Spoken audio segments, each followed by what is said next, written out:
Bueno, pues vamos a dar inicio con la segunda mesa, titulada Desarrollo de tecnologías para lenguas mexicanas. A continuación, 3 académicos nos hablarán sobre los desarrollos tecnológicos que han trabajado en conjunto con el investigador francés Marc Touvenot. No fue posible que Marc nos acompañara, pero es importante mencionarlo, pues ha aportado mucho al estudio de las lenguas mexicanas con la creación de herramientas computacionales.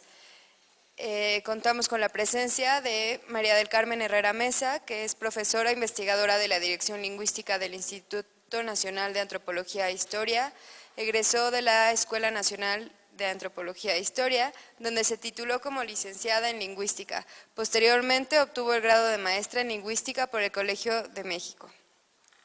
Salvador Reyes hizo la licenciatura en Historia y es maestro en Estudios Mesoamericanos por la Facultad de Filosofía y Letras de la UNAM. Como docente ha colaborado en distintas universidades, como la Universidad Autónoma Metropolitana y en la Escuela Nacional de Antropología e Historia. Jorge Arturo Ruedas Mendoza es licenciado en Ingeniería en Sistemas, labora en el área de apoyo y difusión de la investigación y en el Departamento de Informática y Telecomunicaciones del Instituto de Investigaciones Bibliográficas.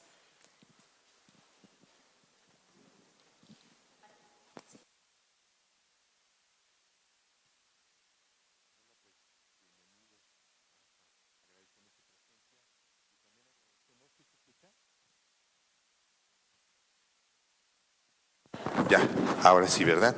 Bueno, pues muchas gracias por su presencia. Agradecemos la invitación a participar en este seminario. A nombre de los 3 compañeros, pues agradecemos la invitación y también queremos comentar o hacer claro que este trabajo, bueno, pues lamentablemente uno de los elementos cruciales o de los miembros cruciales de este trabajo colectivo, que es Marc Touvenot, pues no pudo acompañarnos, pero a nombre de él pues también agradecemos su interés en esta mesa. Quiero un poquito nada más también decir que el título, si bien es cierto, es exacto, también es necesario precisar que nos vamos a referir a un caso muy, muy específico. Vamos a hablar de un sistema en particular que hemos venido trabajando o que se ha venido desarrollando ya por muchos lustros, por varios lustros. Marc fue el artífice que concibió el proyecto y poco a poco fue invitando a diferentes especialistas en lengua náhuatl sobre todo, para irse sumando, de tal manera que se ha generado un sistema abierto en donde participan muchas instituciones, principalmente el Centro Nacional de Investigaciones Científicas de Francia, donde está Marc, el Instituto Nacional de Antropología, que es donde está Carmen, y por nosotros, por la universidad, hay miembros del Instituto de Investigaciones Bibliográficas, pero no solamente de allí, también hay de históricas y pensamos que de antropológicas se van a ir sumando, de tal suerte que es un sistema abierto, construido por un conjunto vastísimo de colaboraciones. ¿No? Aquí lo interesante es cómo se generó, cómo se gestionó este sistema. Vamos a darle la que sigue, por favor. Es con ¿verdad? Bien, este sistema se denomina hoy en día CEN. Es una bonita combinación, vamos a decir, semántica. ¿Por qué? Porque puede ser el acrónimo de Compendio Enciclopédico del Náhuatl, pero a su vez CEN significa conjunto, unidad, uno mismo, ¿no? ¿Por qué? Porque este conjunto a su vez es un sistema que está conformado por 4 programas. Aquí están enunciados cada uno de ellos. Gran Diccionario en Náhuatl, un diccionario de códices mexicanos que se llama Tlachía, un analizador morfológico estrictamente de la lengua que se llama Chachalaca y un editor de textos en náhuatl que se llama Temoa. Quiero también decir que el proyecto se concibió originalmente en una plataforma en Windows y fue creciendo de una manera tan desmesurada por las aportaciones que fueron integrando diferentes grupos de investigación. Conforme iban trabajando un códice, por ejemplo, lo iban sumando al sistema, ¿no? Un comité científico revisaba que estuviera bien integrado, que estuviera bien estudiado y lo integraba al sistema, de tal suerte que cualquier interesado podría ir descargando los ficheros para agregarlos al sistema, algo que a la larga pues fue un poco difícil de manejar.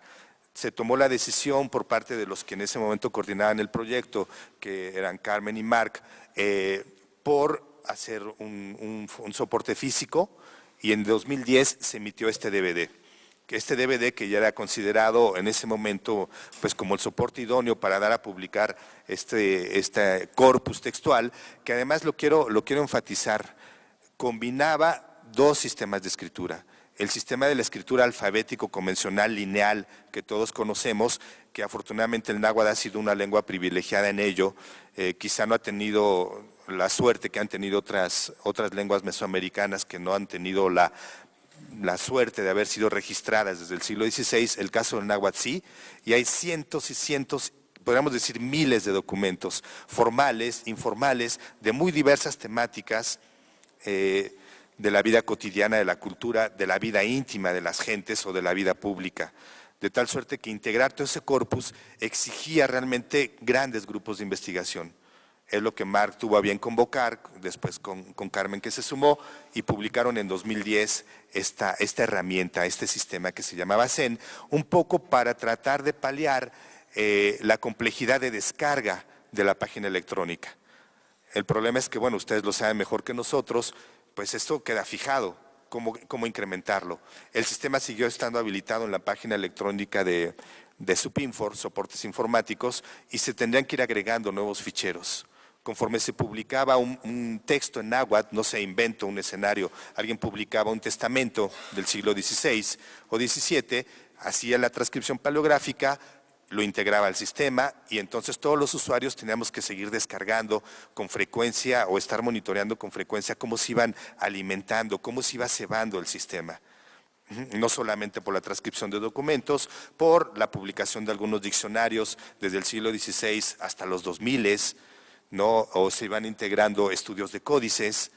Entonces esto iba, insisto, necesitábamos buscar un esquema en el que se pensara en un sistema abierto de crecimiento permanente.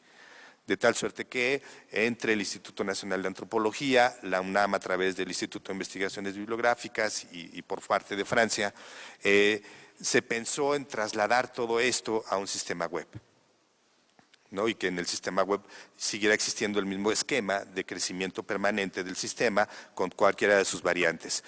Afortunadamente, vamos a entrar en el detalle de cada uno muy breve para concentrarnos en lo que tenemos avances. El día de hoy les vamos a compartir los resultados parciales que tenemos en la migración del sistema. El sistema, afortunadamente, en lo que toca a Gran Diccionario Náhuatl, ya ha sido prácticamente podríamos decir que ya tenemos una versión beta para poder emitirla ya prácticamente en breve. Estamos trabajando en los otros, pero bueno, hoy les vamos a compartir particularmente GDN. Este es Chachalaca, nada más lo comento para que ustedes conozcan un poquito cómo es la cosa. Chachalaca es un analizador morfológico. El náhuatl es una lengua incorporante que puede sumar raíces de muy diversa naturaleza gramatical, raíces nominales con raíces verbales, con desinencias locativas o de otra naturaleza. De tal suerte que las construcciones de una voz de un náhuatl puede ser realmente muy compleja. Para fines didácticos o para fines de traducción o de investigación, es importante contar con una herramienta de un analizador morfológico de la lengua. Se hizo un código bastante complejo para poder hacer una interpretación y una descomposición etimológica de cada voz que se va proponiendo, partiendo de tres referentes que son tres sistemas, que son tres documentos que tienen, digamos, un análisis morfológico, porque creo que no están acá, pero bueno, son tres grandes diccionarios. Y a partir de algún ingreso que uno ponga de alguna voz, miren, ahí están los tres referentes, Beamer y dos documentos que lamentablemente no están en México, están en la Biblioteca Nacional de Francia. El manuscrito 361 y el manuscrito 362 se tomaron como los normativos para hacer la división etimológica de la lengua. Uno ingresa a una cosa muy sencilla, la palabra acatl, y nos va dando toda la descomposición. En la parte superior pueden verla, raíces nominales con una declinación de un sufijo absolutivo que es TL y nos puede dar las posibles interpretaciones de la voz. Esta es una construcción muy sencilla, podríamos pensar en construcciones realmente más complejas. Y a su vez nos puede entregar algunos resultados incluso ligados a los diccionarios que alimentan el sistema. Esto también vale decirlo, seguramente Carmen va a abundar en ello, los diccionarios no solamente son del siglo XVI, sino son desde el siglo XVI hasta el siglo XX, finales del siglo XX, podemos seguir incorporando todos los diccionarios que se quiera, de tal suerte que una palabra nos permite ser rastreada anacrónicamente. ver cómo fue evolucionando su significado desde el siglo XVI hasta prácticamente el presente. Algo que no sé si ustedes han visto que en el diccionario de la Real Academia de la Lengua se puede, pero el diacronismo es mucho más breve. ¿Por qué? Porque la Real Academia instituye las normas para el español a partir del siglo XVIII. Acá tenemos esta evolución desde el siglo XVI. Digamos que en eso, como fenómeno histórico, el náhuatl le lleva incluso ventaja al propio español en ello. La que sigue, por favor, ¿qué es? Vean, este moa, que significa buscar en náhuatl, es un gran corpus textual. Tiene cientos, podríamos decir cientos de códices, varios de ellos conformados a su vez por cientos o miles de páginas, como puede ser ahora el Códice Florentino o el Códice de Cantares Mexicanos, otros documentos. Por ejemplo, ustedes seguramente habrán seguido la noticia o se habrán enterado que el gobierno mexicano ha recuperado 2 grandes manuscritos debidos a Chimalpan y a Iztlizóchitl, que ahora han sido ingresados a la Biblioteca de Antropología, la que está en el museo, y los diferentes grupos de investigación han hecho la edición de esos textos antiguos, han hecho la transcripción paleográfica, en algunos casos han propuesto alguna traducción, y cuando uno hace una búsqueda en este corpus, ¿sí? Puede encontrar, le arroja todas las incidencias de la voz con sus posibles construcciones, porque decimos el agua desincorporante, y dónde está dentro del texto. Obviamente, estandarizar criterios de transcripción paleográfica para el sistema, estandarizaciones ortográficas, pues ha sido un trabajo descomunal de parte de los lingüistas y de los historiadores que forman parte del proyecto, ¿no? Pero insisto, por ejemplo, no sé, en el caso del Códice Florentino, no sé si ustedes lo tienen presente, son 12 libros, 12 tomos con cientos de folios y todos ya están transcritos acá, ¿no? O Chimalpan, el diario de Chimalpan, que es lo que rescató, también es un texto vastísimo, la crónica Mexicayotl. De hecho, yo creo que el corpus textual en náhuatl ya almacena, ya resguarda pues las fuentes que podríamos calificar de emblemáticas para la reconstrucción, no solamente de la historia de la lengua náhuatl, sino de una parte de nuestra historia en un sentido más abierto, ¿no? De la historia nacional mexicana. La que viene, por favor. Ahora le voy a dar la palabra a Carmen, porque se va a concentrar particularmente en uno de los programas que es el Gran Diccionario Náhuatl. Sí, como precisamente el sistema que se está desarrollando ahorita en la Biblioteca Nacional ha sido preferentemente el Gran Diccionario Náhuatl, y en el otro módulo o programa que llamamos Tlachía, que es el diccionario también de imágenes de los códices que estudiamos. Como bien decía Salvador, es en realidad un trabajo que en colaboración con Marc Touvenot empezamos aproximadamente hacia fines del siglo XX, es decir, en 97, en el marco del CIESAS, del Centro de Investigaciones en Etnología y Antropología Social, y después pasó al Instituto Nacional de Antropología, con sede en la Dirección de Lingüística, fundamentalmente por la idea de que en realidad estamos haciendo diccionarios tanto de las palabras tal y como fueron escritas por la gráfica tradicional indígena, como por la escritura alfabética que nos es familiar. Y bueno, hay algo importante que mencionar sobre el término náhuatl. En la ponencia pasada nos comentaba la maestra Rosa que es que para mí es Rosy, entonces perdonen si les digo Rosy. Bueno, nos comentaba sobre la variedad lingüística. Entonces, estamos muy acostumbrados a hablar del náhuatl en singular, pero el INALI ha, por ejemplo, caracterizado que hay aproximadamente entre 22 y 30 variantes del náhuatl, porque ustedes recordarán, es la lengua de uno de los pueblos más agresivos que han, digamos, vivido por estas tierras. No ha sido el único, tecnológico, sin duda, pero podemos imaginar que a partir del siglo X tuvo una dispersión. Y les recuerdo que en la actualidad, bueno, aproximadamente en 17 estados de la República hay localidades con habla náhuatl. Hay algunas que tienen mucha más presencia, por supuesto, como sería en Puebla, en Veracruz, en Hidalgo, y en otras apenas sí hay unas cuantas localidades con unas cuantas familias, como en Durango o en Michoacán, pero encontramos el náhuatl en la mitad de los estados de la República. Por supuesto, no menciono el centro, porque el centro fue el centro me refiero a la Tenochtitlan, o sea, nosotros ya estamos en realidad en otro barrio, que sería Coyoacán, pero el tema es que esta dispersión geográfica tiene como un resultado lógico, que es la diversidad lingüística. Gracias al poder central que hubo entre los nahuas, digamos, en la época del siglo XIV en adelante, y después consolidado este poder central por toda la administración española que utilizó el náhuatl como una lengua general y como una lengua de conquista.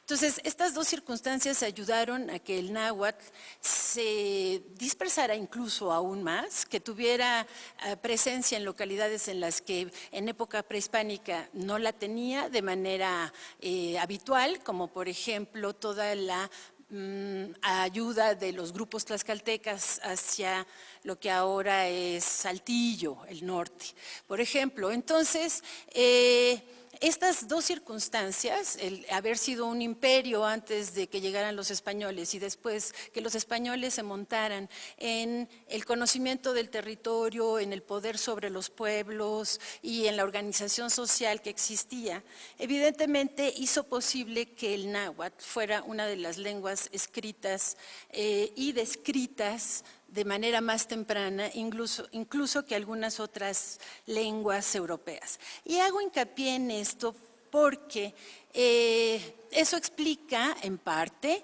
y en parte gracias al tipo de humanistas franciscanos que llegaron por estas tierras, el que el náhuatl se hubiera reducido a gramática desde el siglo XVI. Y reducir a gramática quiere decir que estamos en el segundo paso de la tecnología sobre las lenguas. El primer momento de tecnología sobre las lenguas naturales es la creación de las escrituras. Sabemos que hay varios polos de escritura, pero no nos vamos a meter en eso. Pero el segundo momento tecnológico del desarrollo del digamos, la tecnología sobre las lenguas es reducirlas a gramática, porque al reducirlas a gramática, al formular las reglas de alguna forma, las clases de palabras que la componen, las reglas que organizan sus frases y sus oraciones, se está en condiciones de darle una identidad, de darle unos límites abstractos, por supuesto, pero a fin de cuentas una identidad a lo que sería una lengua. Y por eso estamos tan acostumbrados a entender la lengua náhuatl, a pesar de la variedad lingüística que sin duda hay. Ahora, ¿cuál fue la lengua que se registró? La lengua que se registró desde el siglo XVI hasta nuestros días fue una lengua de Tenochtitlan, de Texcoco, del centro de México. Ya desde el siglo XVI se reconocían las distintas variedades de habla, porque, por supuesto, los frailes llegaban con noticias de del habla serrana de los nahuas que vivían en el norte de Hidalgo o de las formas raras que utilizaban en la Sierra de Puebla. Entonces, o sea, gracias a esta identificación de la variedad desde ese lejano entonces, y a pesar de el, digamos, impulso unificador y homogeneizador que tiene todo trabajo de gramatización, de conversión en gramática, entonces a pesar de que la escritura y la gramática tienen una tendencia hacia la unificación y la omisión de variedades irrelevantes. A pesar de eso, en el diccionario de Molina, que veremos más adelante, se escribieron algunas variantes que eran inevitables. Por ejemplo, tlitl y tletl, o sea, las dos palabras, una con una I, otra con una quieren decir fuego. Bueno, eso es un indicador muy interesante de lo que es la variación dialectal, entre otros rasgos. Pero me interesa precisamente señalar esto porque esto va a tener repercusiones en la herramienta que tenemos. El GDN o Gran Diccionario del Náhuatl, como estamos viendo, en realidad es un compendio de distintos tipos de obras. En primer lugar, tenemos los diccionarios propiamente hablando, los diccionarios digitalizados, pero que Marc Tubeno nos hizo el favor de adaptar a la base de datos que es el GDN, que es fundamentalmente el Molina 1 y el Molina 2. Fray Alonso de Molina hace primero un diccionario español-náhuatl y después hace un diccionario náhuatl-español, o como se decía en ese entonces, mexicano-castellano, y después, perdón, primero castellano-mexicano y después mexicano-castellano. Y con la base de datos, evidentemente, se pudo hacer en el orden en el que uno quiera. O sea, gracias al GDN, y eso nos lo va a enseñar después Jorge, nosotros podemos hacer preguntas sobre el español o podemos hacer preguntas sobre el náhuatl. Y bueno, el GDN tiene otros diccionarios, una compilación contemporánea que es la de Wimmer, 2004, es un francés que hizo una compilación de toda la información que se tenía del náhuatl clásico, que él subió a internet, pero es una plataforma un tanto pues esquemática, digamos. Está este de Wimmer, hay otro de la Universidad de Oregón y ahora, gracias a la Biblioteca Nacional, va a haber el que nosotros elaboramos aquí en México. Pero entonces la variedad del náhuatl se observa precisamente en que, mientras que tenemos el de los Molinas, los dos manuscritos de la Biblioteca Nacional de Francia que fueron paleografiados, el de Wimmer que hace una compilación, así mismo tenemos dos variantes dialectales contemporáneas que son la variante oriental, que es Sinacapan, es un barrio de Cuetzalan, el norte de Puebla, y Mecayapan, que es más o menos en el sur de Veracruz. O sea, los nahuas de Sinacapan están en contacto o están cerca de los totonacos, están en lo que decía también la maestra Rossi, que es que tenemos zonas de alto multilingüismo, ¿no? Que, por ejemplo, la Sierra Norte de Puebla, el náhuatl convive con totonacos y huastecos, y mientras que los de Mecayapan, los nahuas conviven con popolocas y eventualmente yocotanes o chontales, etc. Entonces, esa es otra de las razones por las que también hay variedad, porque ya sabemos, las lenguas no se hablan solas y es el contacto y son los mercados y son las fiestas en las que se reúne la gente, son los matrimonios, lo que hace que la gente o abandone su lengua o la cambie por la de sus vecinos. Entonces, bueno, estos son 7 diccionarios, tanto del náhuatl del siglo XVI como del siglo XX. Después, artes y vocabularios del XVII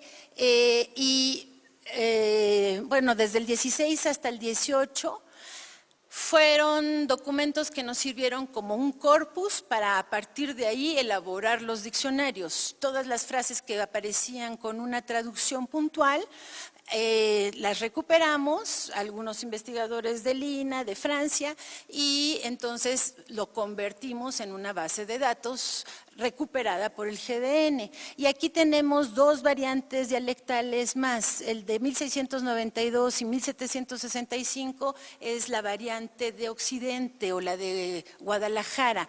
El náhuatl que se habló en la costa occidental del lago de Chapala hacia el sur, digamos, camino hacia Colima, que también nos revela una manera de entender la variación, ¿no? Bueno, pero eso sería un tema de historia de las ideas lingüísticas. Y por último, tres crónicas, es decir, documentos históricos como es la magna obra de Durán, que es una historia compuesta de 3 partes.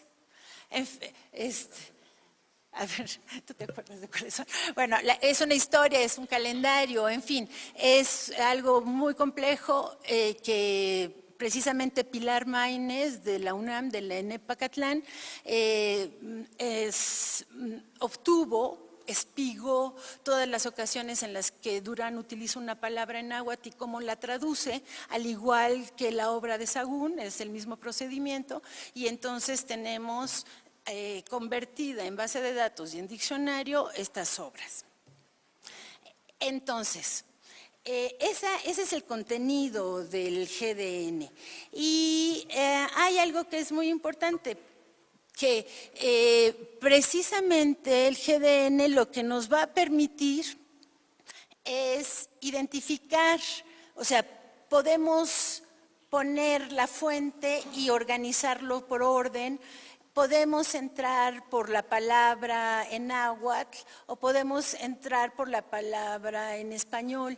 Y entonces aquí entran las dificultades.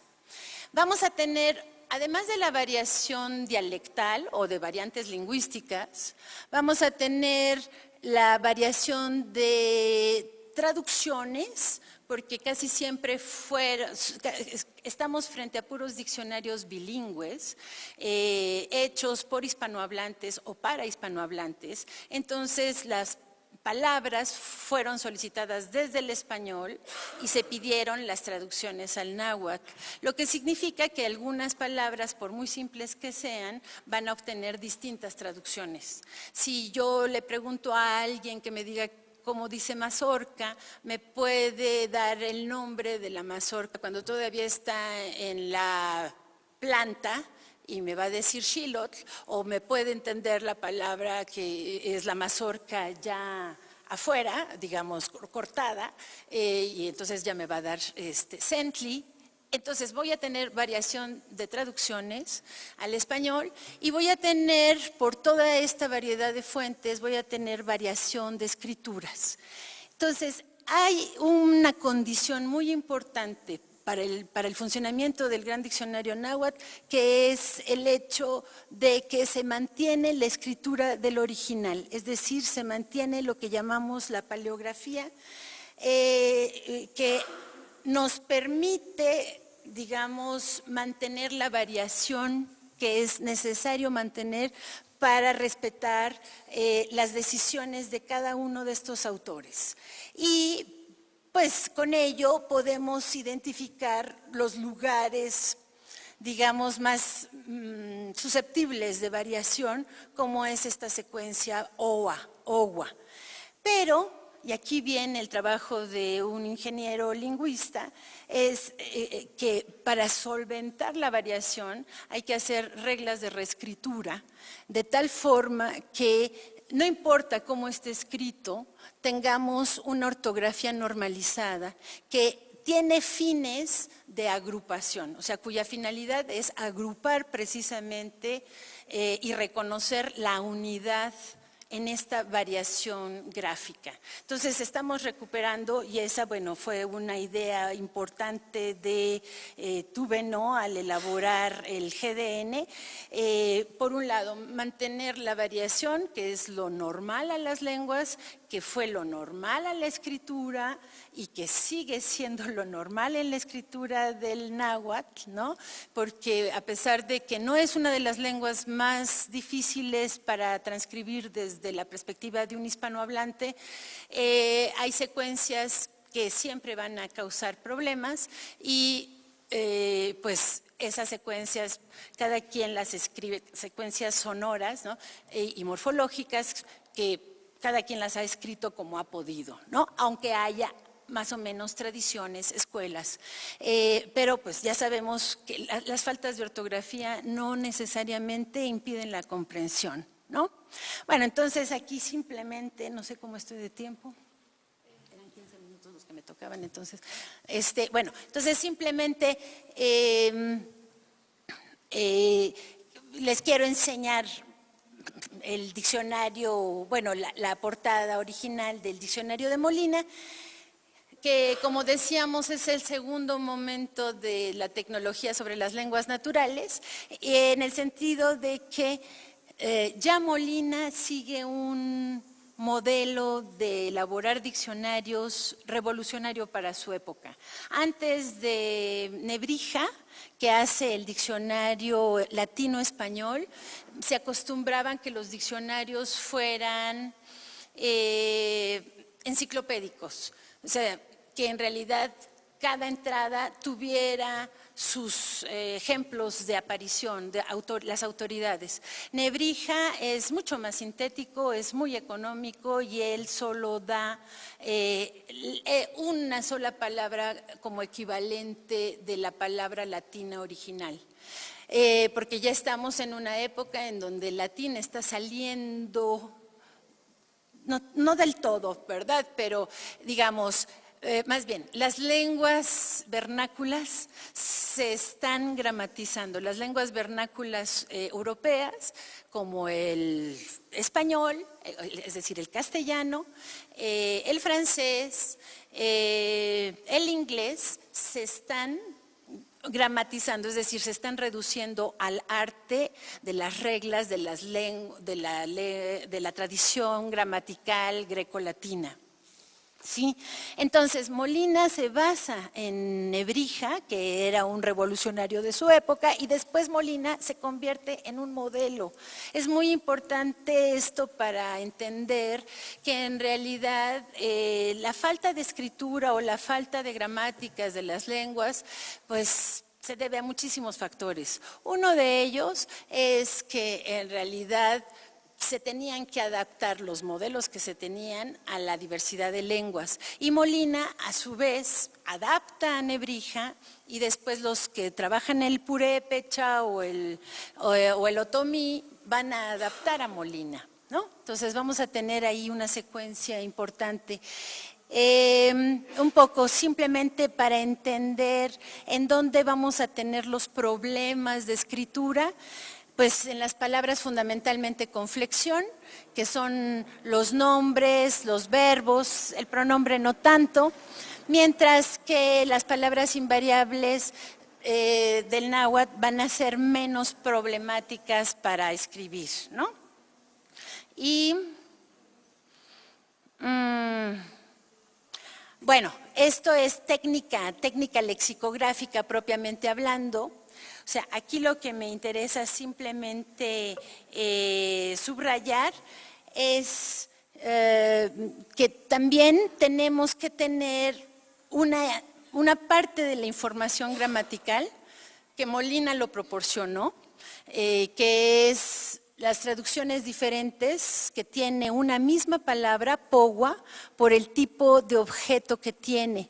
O sea, una cosa es medir o informar con nitla, y otra cosa, digamos, sería ensorbecerse, como sería ninopogua, ¿no? O creerse mucho, o sea, como contarse mucho. Entonces, Otra variación más, o sea, tenemos la variación dialectal, la variación de escrituras, la variación de traducciones, la variación por el tipo de objeto que toma el verbo. Entonces, todo esto, y a pesar de ello, queremos agrupar todas las apariciones de Poe, porque no sabemos el traductor al español cuál de todas ellas está buscando.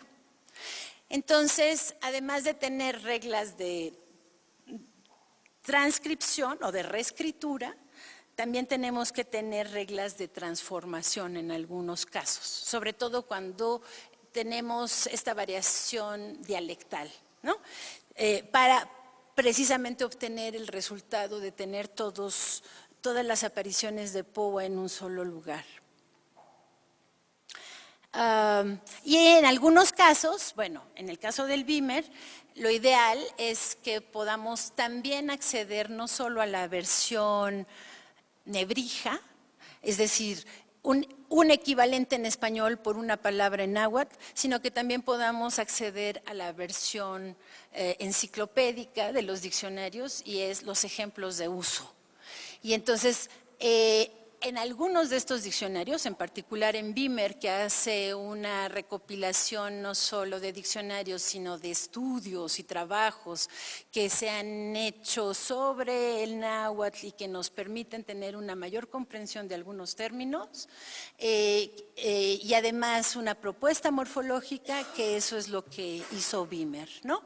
Ahora, el problema de Beamer es que, bueno, no es un problema, pero él es francés, y sabe alemán, y entonces hizo un trabajo realmente multilingüe, lo que circunscribe el uso del Beamer a quienes son políglotas, ¿no? Quienes tienen el manejo de francés, inglés, español, alemán. Y por último, el otro diccionario era el que queríamos, bueno, entonces aquí cierro el diccionario léxico, náhuatl español, y simplemente les presento cómo teníamos el diccionario de códices o diccionario glífico. El objetivo en la versión CD se entra por estas dos pestañas. Esta es la lámina de entrada al códice y la lógica con la que nosotros analizamos cada códice era pensarlo como un texto integrado de distintas partes. La parte más grande sería la lámina, que eso se los va a enseñar Jorge. Después la zona C simplemente para clasificar las imágenes, y lo que era más importante era llegar a la escritura a través de imágenes, de palabras cuyas raíces después se usan en composición para crear los nombres de los topónimos o de las personas. Y entonces a estas imágenes las llamamos elementos gráficos mínimos, porque con estas palabras se formaron otras palabras. Y entonces, bueno, pues esta sería el nivel de diccionario gráfico, que sería equivalente al diccionario léxico del GDN. Okay.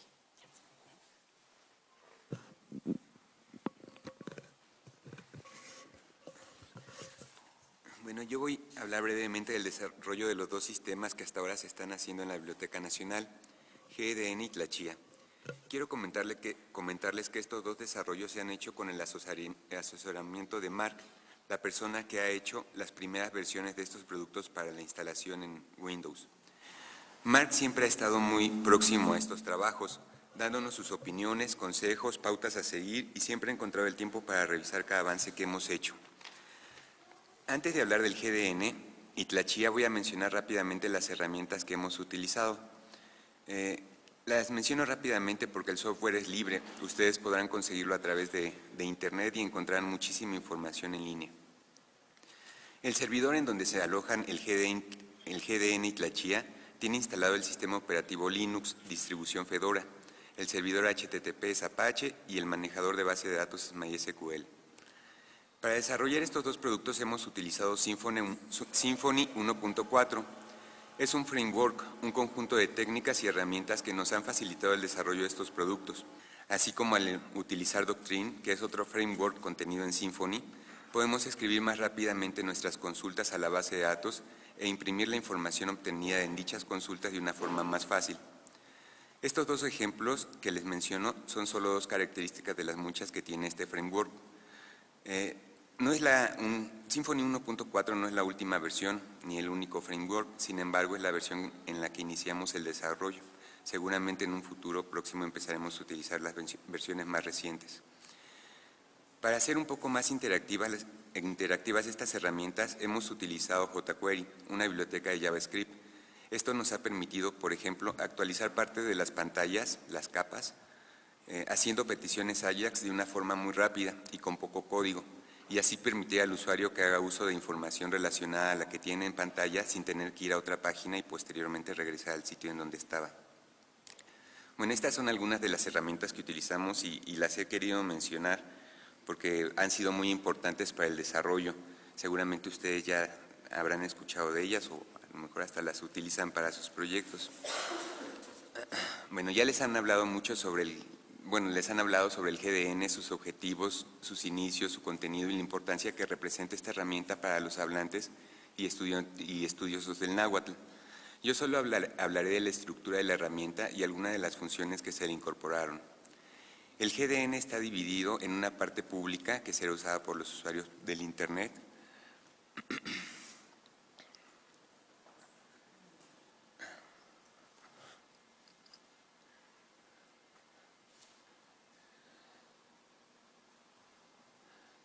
Este es el GDN, es la parte pública.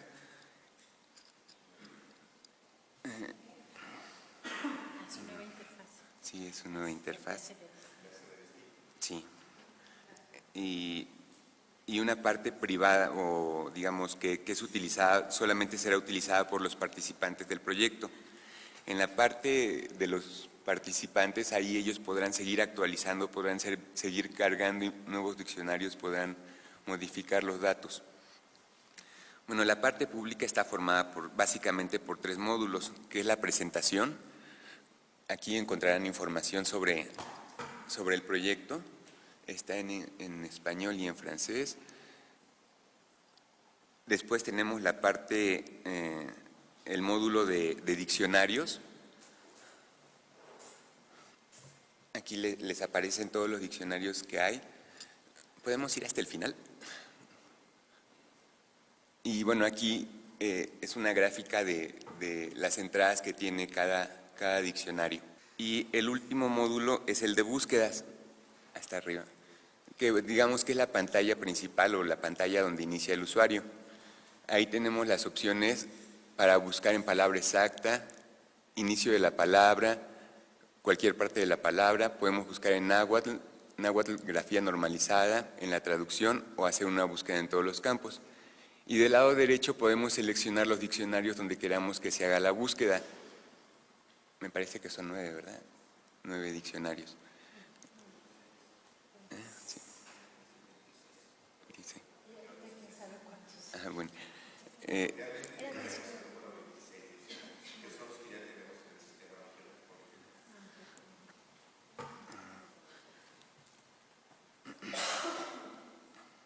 Bueno, en el buscador se agregó una función muy importante, que es la de localizar palabras que estén escritas de forma diferente al del náhuatl grafía normalizada. Esto se hizo en base a una serie de reglas que modifican la cadena de entrada y la comparan con las palabras de la grafía normalizada. Si hay una coincidencia, se presenta como sugerencia. Por ejemplo, si buscamos como palabra exacta, seleccionamos la opción de palabra exacta. En grafía normalizada ponemos la palabra isca con S y falta una I al principio, pero del lado derecho aparecen las palabras que podrían estar relacionadas. Estas palabras, cuando se hizo la búsqueda, digamos, esta función tomó la cadena de entrada y la fue modificando de acuerdo a las reglas que nos dio Marc y se fueron haciendo búsquedas en la base de datos. Si vamos hasta el final, casi hasta el final, ahí está, no, más abajo. No, más abajo. Más abajo, más abajo. Ahí está, ISCA, arriba. Y entonces ya nos aparece ahí esa búsqueda, ¿no? Seleccionamos cualquier renglón de la rejilla y ahí ya nos va a aparecer la información. Bueno, como les comenté, esta función está basada en una serie de reglas y un algoritmo que Mark nos hizo favor de compartir. Nosotros solamente lo codificamos en el lenguaje de programación que utilizamos, que es PHP. Bueno, ahora vamos con Tlachia. Bueno, de Tlachia ya también les han platicado y es una herramienta que tiene muchísimas opciones, por lo que hemos invertido un tiempo considerable en su desarrollo. Primero quiero comentarles un poco sobre cómo está estructurada la información. Carlos, ¿podemos entrar a la presentación a la que solamente...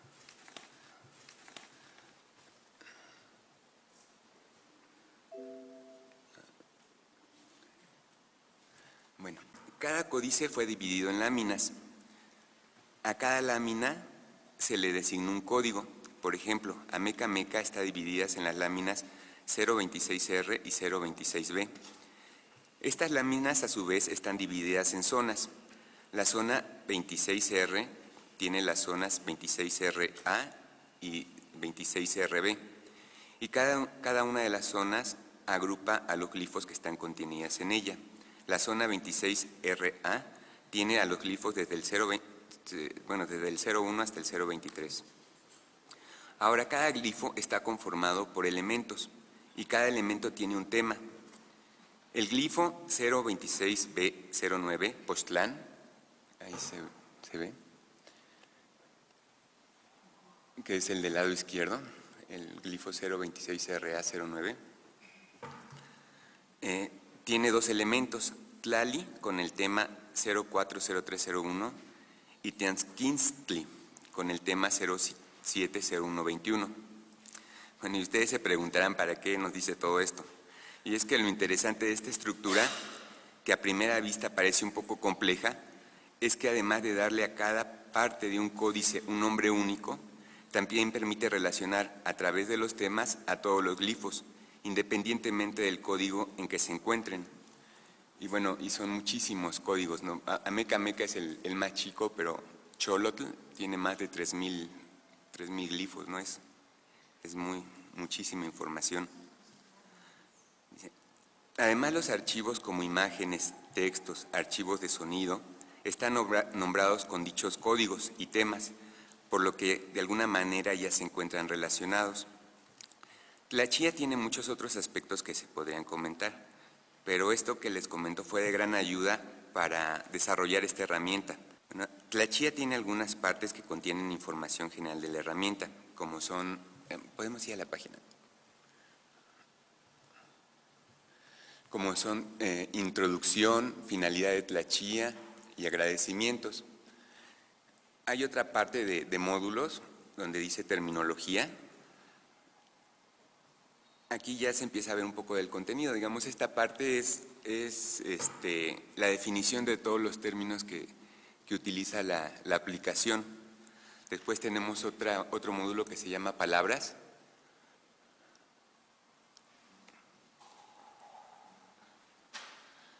Y bueno, aquí aparecen todas las palabras en náhuatl. Podemos hacer búsquedas y si seleccionamos cualquiera, se pueden hacer búsquedas en todos los códices o seleccionar algunos.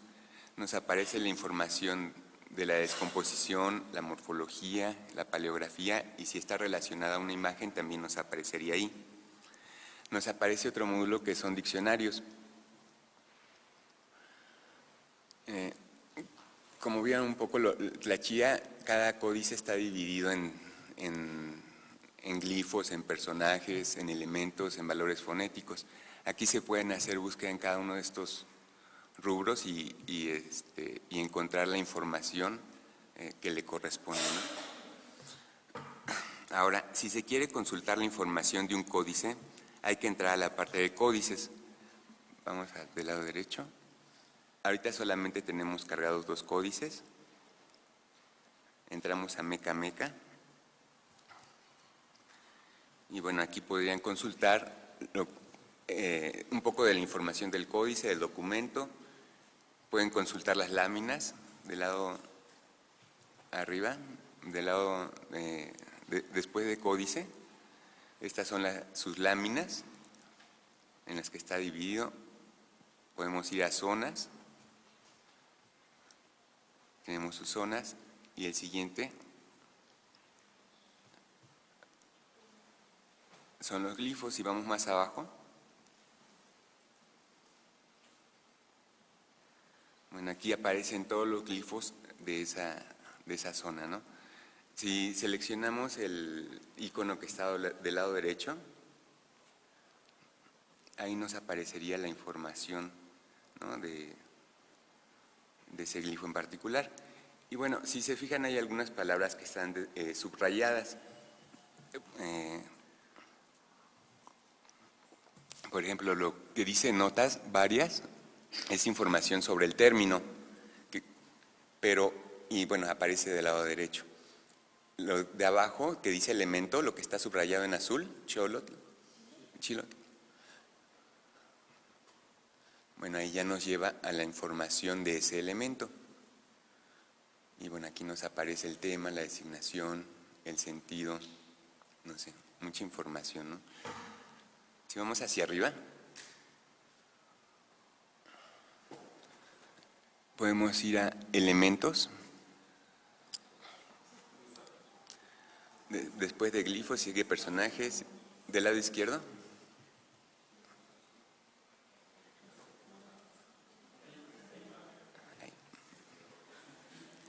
Bueno, y aquí aparecen todos los elementos del códice Amecameca. Podemos hacer búsquedas por tema o podemos hacer búsquedas por designación. Del lado izquierdo aparece el elemento, en este caso es el elemento de un personaje, y del lado derecho nos aparecen todos los personajes que están relacionados con ese elemento. Si vamos hacia arriba y seleccionamos otro elemento, el que sea. Por ejemplo, ahí podemos ver que solamente ese elemento está en un glifo.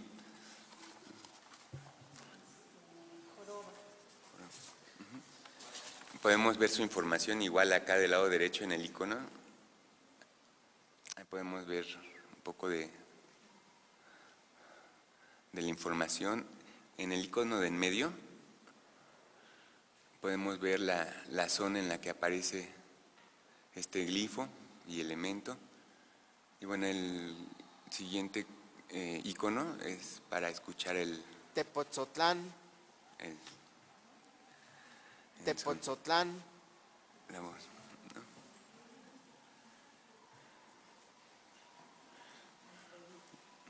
Si vamos más arriba, bueno, digamos que en términos generales, bueno, y hay otros apartados, por ejemplo, textos. Podemos entrar a textos. Ahí seleccionas cualquier, si quieres el de glifos, textos de glifos, más arriba, ahí.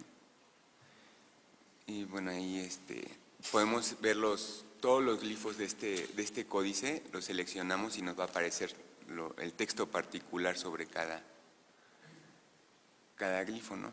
Y en fin, son muchísimas opciones las que tiene Amecameca. Y bueno, le agregamos una que estamos desarrollando. Vamos apenas en el primer códice, si quieres vamos arriba, en donde dice explorar. Aquí, por ejemplo, si ustedes se dieron cuenta, para consultar la información de cada elemento teníamos que desplazarnos a códices, a láminas, a zonas. Lo que estamos haciendo aquí es presentando la lámina completa y estamos haciendo mapas sobre las imágenes. Selecciona sobre cualquier parte de la imagen y ya va a aparecer la información de esos glifos, ¿no? Sí. Y bueno, como les comenté, sobre Tlachí es una herramienta que tiene bastante información y se necesitaría mucho tiempo para revisarla toda. Pero espero que esta breve introducción les haya dejado algo y les haya servido para conocer un poco más de los programas que están haciendo en la biblioteca.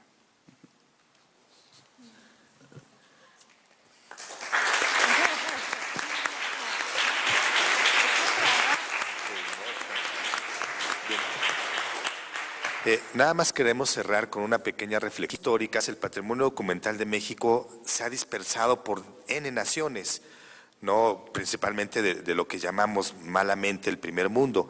Esto es una integración virtual del patrimonio. Aquí los textos que recientemente fueron recuperados de Chimalpain, que costaron alrededor de $1 millón o algo así, 14 millones de pesos, aquí ya estaban contenidos.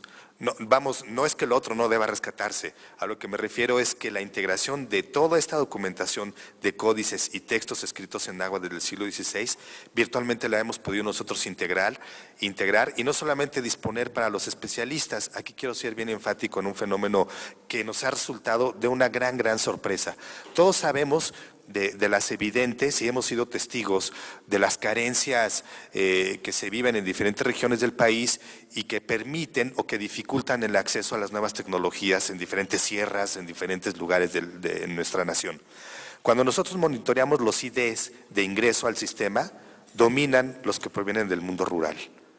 Esto que ustedes ven se ha salido del mundo estrictamente académico y ha permeado otros sectores sociales y estamos ante el reto de ahora poder dar respuesta en el desarrollo del sistema. Ahora, originalmente se había concebido como el estudio de un gran corpus textual y ahora pues se va a trasladar en otros fenómenos, como lo que decían de las variaciones dialectales, pues los textos van a poder subirse allí, por ejemplo, los textos de enseñanza primaria, ¿no? Y poder incorporarse al propio sistema y rescatar, si ustedes quieren llamarle así, una gran tradición escrituraria que sea de uso en primera instancia para los propios hablantes, ¿no? Y que evidentemente sea una herramienta de investigación y que tenga un significado de patrimonio cultural que rebase por mucho el ámbito universitario o académico o educativo, que sea realmente de patrimonio cultural para toda la sociedad. Bien. Gracias.